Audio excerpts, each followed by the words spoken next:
అందరికీ నమస్కారం. నా పేరు అంకే రవీంద్ర. నేను కన్సల్టెంట్ డైటీషియన్. ఈరోజు మీకు వెయిట్ లాస్ డైట్ కోసం ఎవరైతే high protein diet follow up చేస్తున్నారో, హై ప్రోటీన్ డైట్ ద్వారా వెయిట్ లాస్ అవ్వడం కోసం ట్రై చేస్తున్నారో, వాళ్ళకు ఫర్దర్‌గా అంటే ఫ్యూచర్‌లో ఎలాంటి కాంప్లికేషన్స్ వస్తాయి, ఎలాంటి హెల్త్ రిస్క్ ఫ్యాక్టర్స్ ఉంటాయి అనే దాని గురించి మీకు చెప్తాను. సో కామన్‌గా ఏంటంటే అండి, మనకు న్యూట్రియంట్స్ అనేది 3 రకాలుగా మేజర్ న్యూట్రియంట్స్ చూసుకుంటాము. Carbohydrate, protein, fat. ఈ 3 అనేది చాలా ఇంపార్టెంట్. ఇందులో ఏంటంటే మనం బ్యాలెన్స్డ్‌గానే ఫాలోఅప్ చేసుకోవాలి గానీ, ఏది కూడా అతిగా అనేది ఫాలోఅప్ చేయకూడదు. అంటే మరీ హై కార్బోహైడ్రేట్ తీసుకోకూడదు, హై ప్రోటీన్ తీసుకోకూడదు, అలాగే హై ఫ్యాట్ అనేది ఫాలోఅప్ చేసుకోకూడదు. ఎందుకంటే ప్రతి ఒక్క న్యూట్రియంట్ యొక్క రోల్ వచ్చేసి డిఫరెంట్‌గా ఉంటుందన్నమాట. లైక్ ఏంటంటే కార్బోహైడ్రేట్స్ వచ్చేసి మనకు ఎనర్జీ లెవెల్స్ మెయింటైన్ చేయడం కోసం హెల్ప్ అవుతుంది. ప్రోటీన్ వచ్చేసి మన బాడీ బిల్డింగ్ కోసం హెల్ప్ అవుతుంది. ఫ్యాట్ వచ్చేసి మనకు బాడీ ప్రొటెక్షన్ కోసం హెల్ప్ అవుతుంది. ఎప్పుడైతే మనము న్యూట్రియంట్స్ ఇంబ్యాలెన్స్ చేస్తామో ఫస్ట్ న్యూట్రియంట్స్ డెఫిసిట్ అనేది ఏర్పడుతుంది. తర్వాత ఏంటంటే వాటి యొక్క ఇంపాక్ట్ అనేది మన బాడీ మీద ఉంటుంది. ఫర్ ఎగ్జాంపుల్ ఏంటంటే ఇప్పుడు హై ప్రోటీన్ ఫాలోఅప్ చేస్తున్నారు. అసలు దానికంటే ముందు మీకు ఎంత రిక్వైర్మెంట్ ప్రోటీన్ అవసరము, ఒక రోజులో వచ్చేసి మనకు ఎంత రిక్వైర్మెంట్ ఉంది అనే దాని గురించి తెలుసుకోవాలి. మనకేంటంటే ఐసీఎంఆర్ గైడ్లైన్స్ ప్రకారం నార్మల్ ప్రోటీన్ వచ్చేసి 0.8 to 1 గ్రామ్ వరకు ఫర్ కేజీ బాడీ వెయిట్కి తీసుకోవచ్చు. అంటే యావరేజ్గా ఒక పర్సన్ వచ్చేసి 60 kgs ఉన్నారనుకోండి, అతను వచ్చేసి 60 గ్రామ్స్ కానీ లేకుంటే 56 గ్రామ్స్ కానీ ఒక రోజులో ప్రోటీన్ అనేది తీసుకోవచ్చు. లేదు అంతకంటే ఎక్కువ అనుకున్నారు, 1.2 గ్రామ్స్ అనేది ఫర్ కేజీ బాడీ వెయిట్కి తీసుకోవచ్చు. అది వచ్చేసి యావరేజ్గా 70 నుంచి 80 గ్రామ్స్ మధ్యలో ఉంటుందన్నమాట.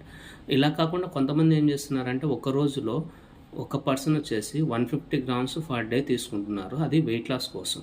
అసలు మీరు ఒకసారి ఊహించుకోండి, మామూలుగా ఏంటంటే మనం ఒక పర్సన్ వచ్చేసి 50 kgs బరువు ఎత్తగలుగుతారు. అలాంటి పర్సన్కి మనము 100 kgs కానీ లేకుంటే 150 kgs కానీ ఇచ్చామనుకోండి, ఆ పర్సన్ యొక్క వెయిట్ ఎత్తడంలో అంటే ఆ పర్సన్ వచ్చేసి ఎంత సఫర్ అవుతారు అనేది మీరు ఆలోచించుకోవాలి. సో ఇక్కడ మీకు పర్సన్ వచ్చేసి కిడ్నీ. ఎవరైతే మీరు ప్రోటీన్ ఇంటేక్ తీసుకుంటున్నారో మీరేంటంటే పైకి మాత్రం హ్యాపీగా ఉండగలుగుతారు.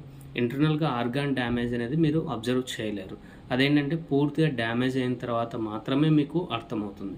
సో ఎప్పుడైతే మనకు హై ప్రోటీన్ డైట్ ఇస్తామో ఒక రోజులో వచ్చేసి 150 grams for KG body 150 grams కానీ లేకుంటే 200 గ్రామ్స్ కానీ తీసుకుంటున్న పర్సన్స్ వచ్చేసి కామన్గా వాళ్ళ యొక్క అసిడిక్ లెవెల్స్, బాడీలో ఫ్లూయిడ్ లెవెల్స్ అనేది ఇంప్రూవ్మెంట్ ఎక్కువ ఉంటుంది.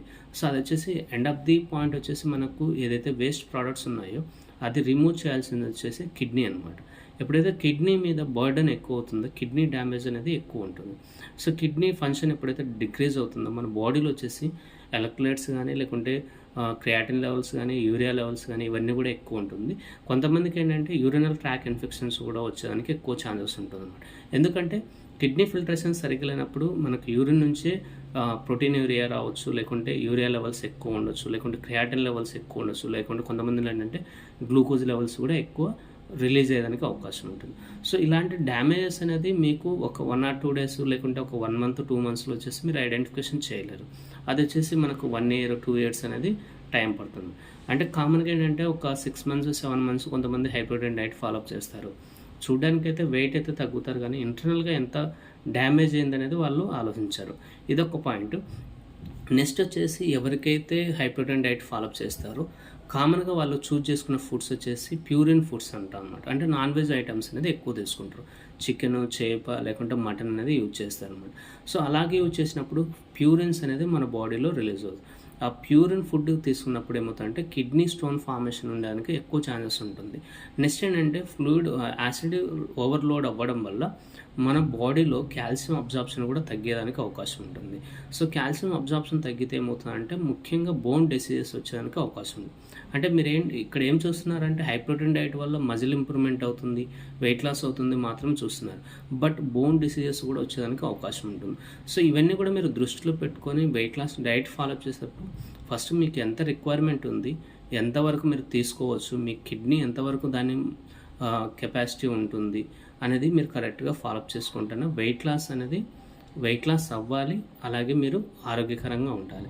వెయిట్ లాస్ అవుతాము, ఆరోగ్యం అనేది మనకు సంబంధం లేదంటే ఫ్యూచర్లో వచ్చేసి కొంతమంది డెత్ వరకు కూడా వెళ్ళేదానికి ఛాన్సెస్ ఉంటుంది.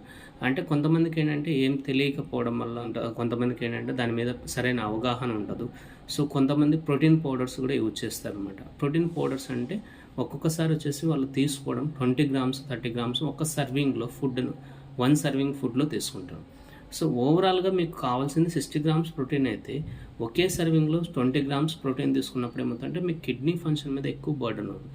సో అది కూడా మీరు దృష్టిలో పెట్టుకొని ఎంత డిస్ట్రిబ్యూషన్ ఎలా ఉంది, ప్రోటీన్ డిస్ట్రిబ్యూషన్ ఉంది ఎలా ఉంది, దాన్ని మనం ఎంత ఇంటేక్ తీసుకుంటున్నాము, ఈచ్ టైం ఎంత ఇంటేక్ తీసుకుంటున్నాము కూడా మనం కరెక్ట్గా చూసుకోవాలి.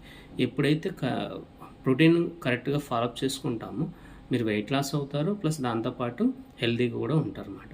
సో ఇవన్నీ కూడా మీరు ఒక్కొక్కటి ఏంటంటే హెల్త్ అవేర్నెస్ అనేది చాలా ఇంపార్టెంట్. ఎవరో చెప్పారో లేకుంటే సమ్ వీడియోస్ చూసి మీరు ఫాలోఅప్ చేయడం అనేది కరెక్ట్ కాదు. జెన్యున్గా ఏంటంటే మీ బాడీ ఏంటి, మీ బాడీ నేచర్ ఏంటి, అలాగే మీ బాడీ టైప్ ఏంటి, అలాగే మీ ప్రోటీన్ రిక్వైర్మెంట్ ఎంత ఉంది, ఫ్యాట్ రిక్వైర్మెంట్ ఎంత ఉంది, అది ఎంత కరెక్ట్గా ఫాలోఅప్ చేస్తున్నాము, ఇవన్నీ కూడా మీరు ఆలోచించిన తర్వాతనే మీరు వెయిట్ లాస్ అవ్వాలి. సో నెక్స్ట్ ఏంటంటే వెయిట్ లాస్ అవ్వడం అనేది ఎంత వెయిట్ ఎక్కువ ఉన్నారు, అసలు మీరు ఓవర్ వెయిట్ ఉన్నారా, లేకుంటే నార్మల్ వెయిట్ ఉన్నారా, లేకుంటే ఒబేసిటీ ఉన్నారా, ఇవి కూడా మీరు చూసుకున్న తర్వాతనే వెయిట్ లాస్ డైట్ అనేది ఫాలోఅప్ చేసుకోవాలి. ఇంకొకటి ఏంటంటే ప్రోటీన్ తీసుకున్నంత మాత్రాన మీ బాడీ అది వెయిట్ లాస్కు సపోర్ట్ చేయదు. సో మెయిన్గా ఏంటంటే ఫిజికల్ యాక్టివిటీ కూడా కంపల్సరీ ఉండాల్సి వస్తుంది అన్నమాట. సో ఎందుకంటే మీరు ఫిజికల్ యాక్టివిటీ కంటిన్యూ చేస్తేనే మీరు తీసుకున్నటువంటి ప్రోటీన్ అనేది యూటిలైజ్ అవుతుంది.